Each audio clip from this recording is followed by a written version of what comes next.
Hello and welcome, guys. Today is the moment of truth. That's right. We are here to play for the 5-0. We are currently 4-0 going into the last match of our league with Tracker Amulet. I mean, that's kind of a fancy name for this particular deck list, considering it's only playing 2 Tireless Trackers in the main deck, but regardless, that's what we're going with.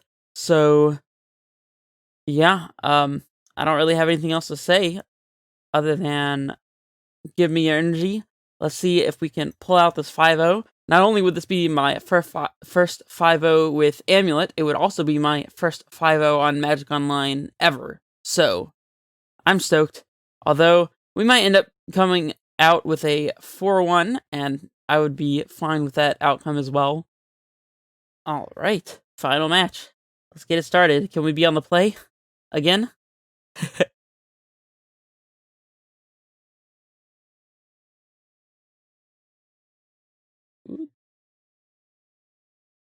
We are on the play. Don't recognize our opponent here, but we'll see. The casual triple summoners pack hand. I don't know how to feel about this one. I've never drawn a hand like this. We can lead on Garenbrig and have a turn 2 Stirrings to see if we can find an amulet, but the earliest we're going to be playing anything is turn 3. Hopefully we wouldn't have to summoners pack. If we find an extra land, we can activate Castle Garenbrig, but we only have one untapped source, and that untapped source is Cavernous Souls, which could be good.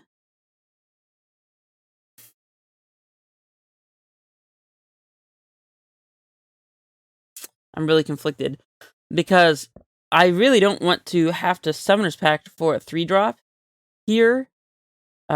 For example, Pacting for an Azusa isn't really going to do much for us.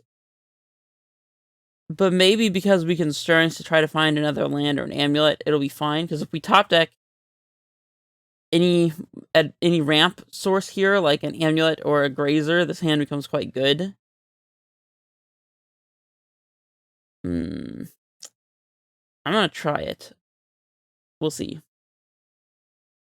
Hopefully, I don't regret this decision.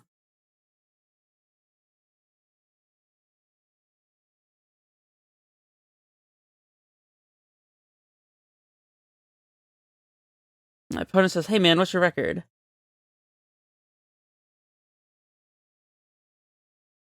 We'll lead on this Garenbrig and pass.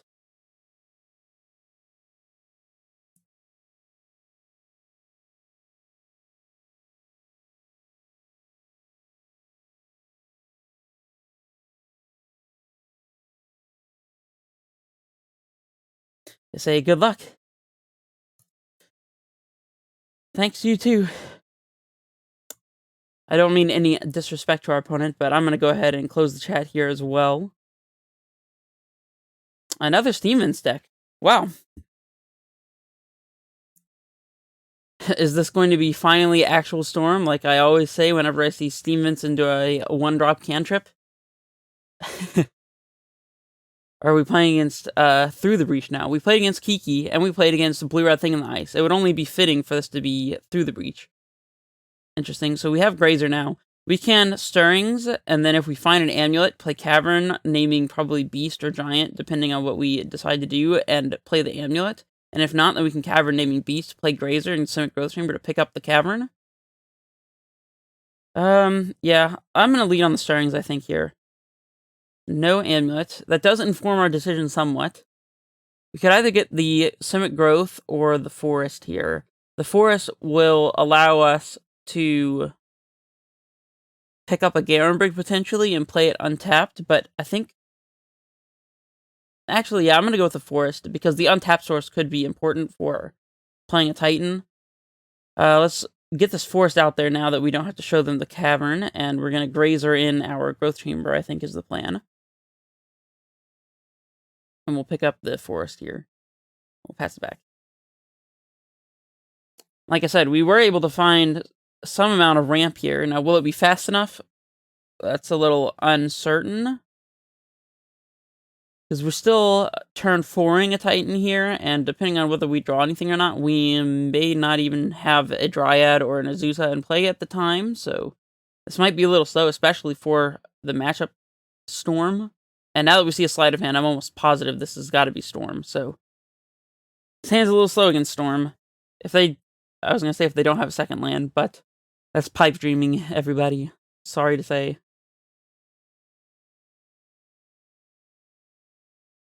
We spent all this time getting the perfect setup, and we could just die next turn. They just play Baral or Electromancer and play a Ritual and start to go off immediately. Crumbling Vestige. I don't think we can afford to summon this pack now anyways. Let's play the Forest, I suppose, since they know about it, and pass it back. Our plan is to cast a Titan next turn if we live to next turn. And if we do live to next turn, then Titan grabbing Bajuka Bog could be quite relevant, so.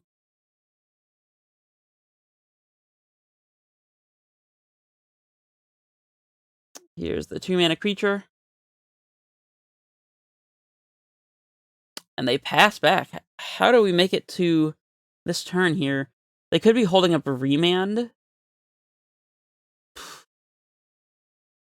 I don't think there's much we can do about that anyways.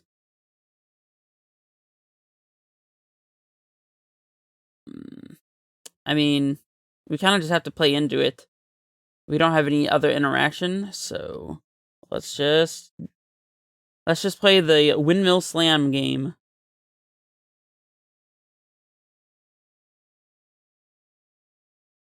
And now getting Bajuka Bog doesn't even make any sense, because their graveyard is not of the utmost importance here. I don't know, maybe we're getting a Valakut to try to set up for a turn where our Dryad just, like, kills them. We'll see. They also could be trying to go off with Empty the Warrens if they're playing multiple main deck pieces of the puzzle, instead of just going heavy on the Gifts Ungiven plan. We do see the remand, okay. I mean, don't love that, but I mean, there's not much we can do about it. Waiting one turn could have been the exact same thing as dying, so.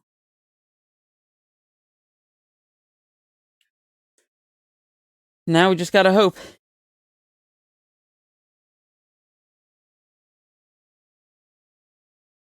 I mean, we can't play Titan this upcoming turn anyways, so I think this is just game here.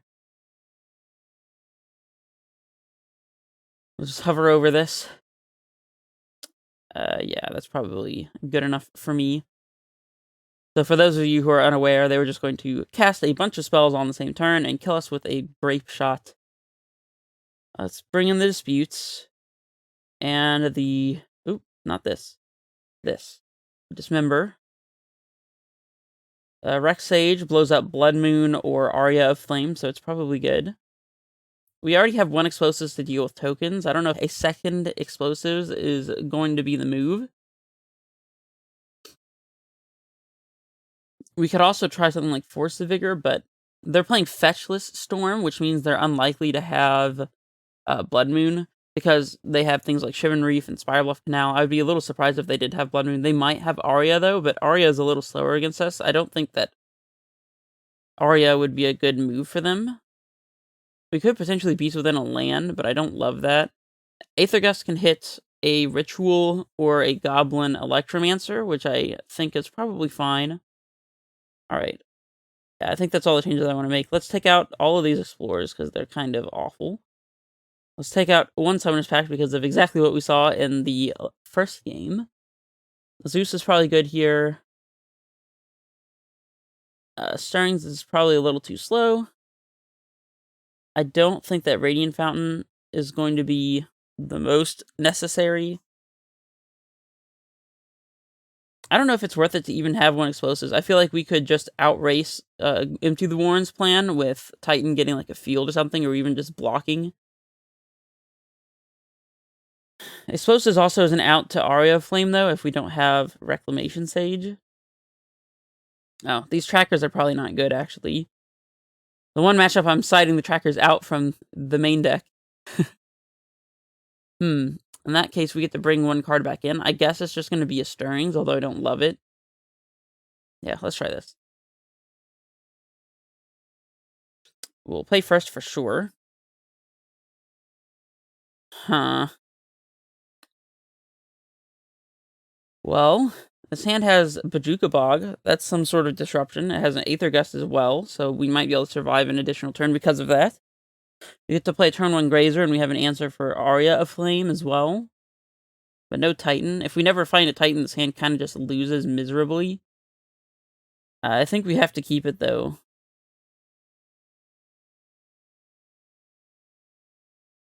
And we'll go ahead and get this Grazer out there. Mine away. So we could Gruul Turf to reset the Gemstone Mine. We probably do need to do that so we can hold up Aether Gust. I mean, we may not need to hold up Aether Gust specifically this upcoming turn, but... Because, I mean, like, they could play an Electromancer and then we gust it on their end step, but then they just play it and go off all on the same turn. Especially since we just top-decked this Dryad, I think that's going to be the move instead. We're playing Naya now, guys. And we'll pay the... Well, so if I knew we were going to top-deck a Titan, I'd obviously slam the Bog here, but... I mean, we have to have ourselves open to the possibility of drawing Titans, so... Let's just do this and pass back. Aha! Take 0. It's quite the power play, I know.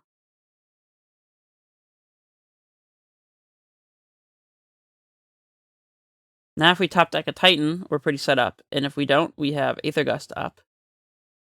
If they just were like to Ritual into Aria of Flame, then we could deal with that too. Titan. Titan. Ugh, that is not a Titan.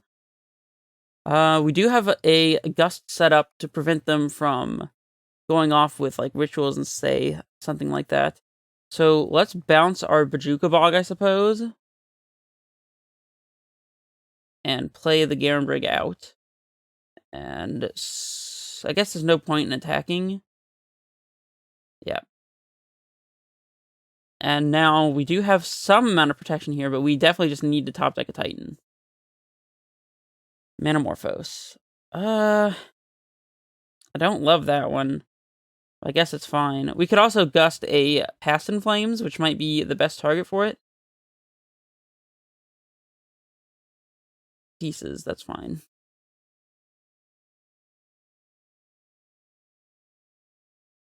And they put Spirebluff Canal, Shivan Reef, and Spirebluff Canal in the yard. They do have a Desperate Ritual that we could potentially hit if we need to. They may not entirely be going off this turn. If they cast a Desperate Ritual here, I might go ahead and gust it. But it looks like they're not committing to it this turn, so... This might be enough for me to want to play this Bog as well, just because of the Manamorphose here. Unfortunately, they're probably holding up a Remand, so if we jam this Titan, it's probably going to get immediately answered, and there's not much we can do about that. I guess if we do that, though, then we can exile the Remand with the Bojuka Bog, so let's go ahead and jam this guy. I mean, if they Remand it, we'll just cast it again next turn, so we're very lucky to have drawn the Titan in the first place. Here's the Remand. Yep. Okay.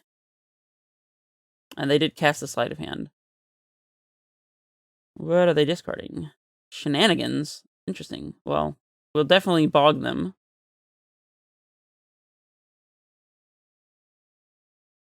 Oh, and now we don't have Aether Gust up. Oh, whatever. Nah. No reason to attack. Don't kill us, opponent. Do not do it. Hate to break it to you guys, but we're probably dead here. And if not, we're probably well set up here.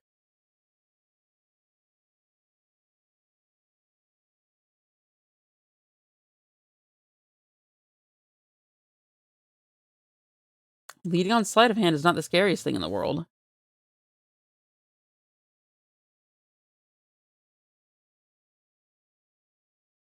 Okay. Yeah, they seem to have everything that they need here.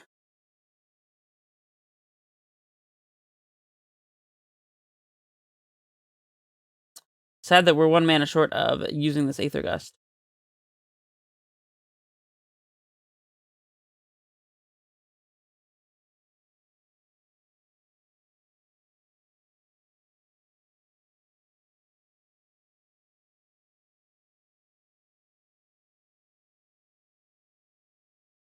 Yeah, we're probably dead here. If they go for a Grape Shot kill, then let's see. It will cost them more mana to put the Passing Flames in their graveyard, if I'm not mistaken. Yep. So we'll go ahead and put that in the graveyard. And the Metamorphose, I guess. Although, doing that gives them the requisite mana to cast it. I think this is just deterministic at this point. Let's just put the... If we put the 2 rituals, it doesn't matter. Yeah. It doesn't actually matter what we do here. I guess we deny them 1 extra card draw by putting the Metamorphose in the graveyard. Yeah, I think we're just dead here. Let's tell our opponent good games.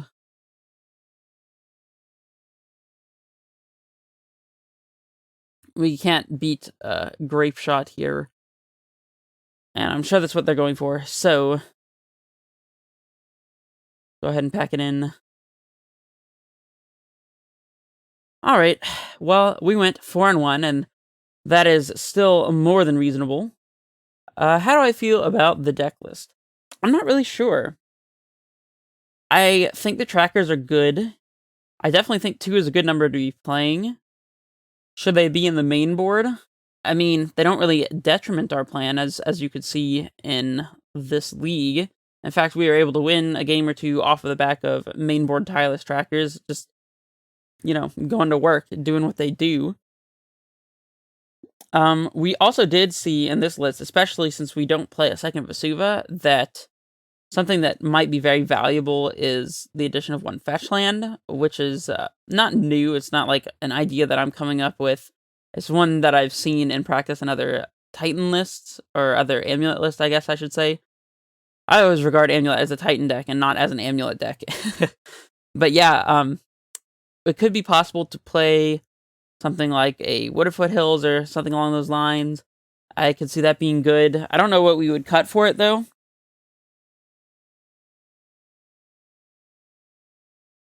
I don't know. I'd have to think about that, because the first thing that comes to my mind as far as a cut is potentially one of these basics. Stirrings, as the 2 of, seems fine, I think. I could also see cutting 1 Sanctuary, perhaps, to fit in the fetch land. Going down 1 bounce land would put us at a count of, I think, 8. That's a 7 plus a Vesuva to potentially copy 1 if we had 1 out. That's getting dangerously low, in my opinion. Yeah, if we were to make this change and turn this Sanctuary into a fetch land, I would probably want to... I guess what I'm actually trying to say is, I think I would rather cut the Crumbling Vestige for a fetch land than the Sanctuary. I don't know, though. I've also been somewhat interested in playing a second Valakut, like, just straight up, so that we can have our Valakut destroyed or potentially discard it to, like, a Liliana or something like that, and still have a second Valakut. Not much else to say about this list. I guess the sideboard could be discussed.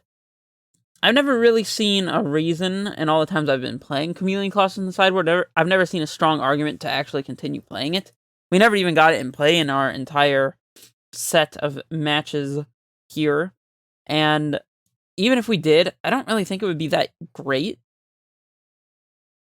I don't know. It's kind of a narrow sideboard card. The only matchup that I think it particularly affects is Death Shadow. So I could see trimming the Chameleon Colossus as well, and maybe playing a third Dispute or something.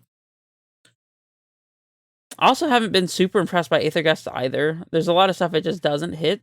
I mean, and we cast it against our red-green Ponza opponent, and they just put the thing on top, cast it again, and it didn't really do anything. So, definitely was not impressed there. I don't know what else we would play in that slot, though. I mean, if we're looking for something that can specifically answer, like, a Blood Moon or Mages of the Moon, I mean, there's not much else we can do there. It might be better to play, like, even, like, a 4th Dismember or something. That would be kind of crazy, but play, like, a 4th Dismember. We already have plenty of answers to, like, Blood Moon and whatnot in the 75, I think, so I don't know. I feel like the Gusts could be something else. I don't know what else at this point, though. That's part of the intricacy of having moved the trackers to the main board is now we have additional slots on the sideboard, and it's just not at all clear what they should be. Yeah, I guess I should go ahead and cut the video here. Of course, you'll see what kind of list I land on for the next league when it begins.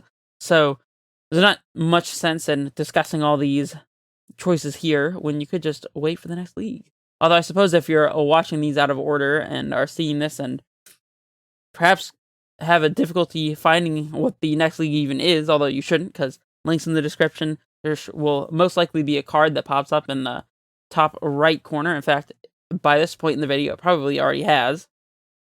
Yeah, if you click those things, you will be sent straight to the next league. But yeah, I'm gonna reserve talking about the deck list for the next time. So, anyways, thank you guys for watching. Unfortunately, we could not convert to that 5-0, but I'll take a 4-1. Still a good record. Still a good record. Classic 80% Amulet. Anyways, I'll see you guys next time. This is Red Face Menace, signing off.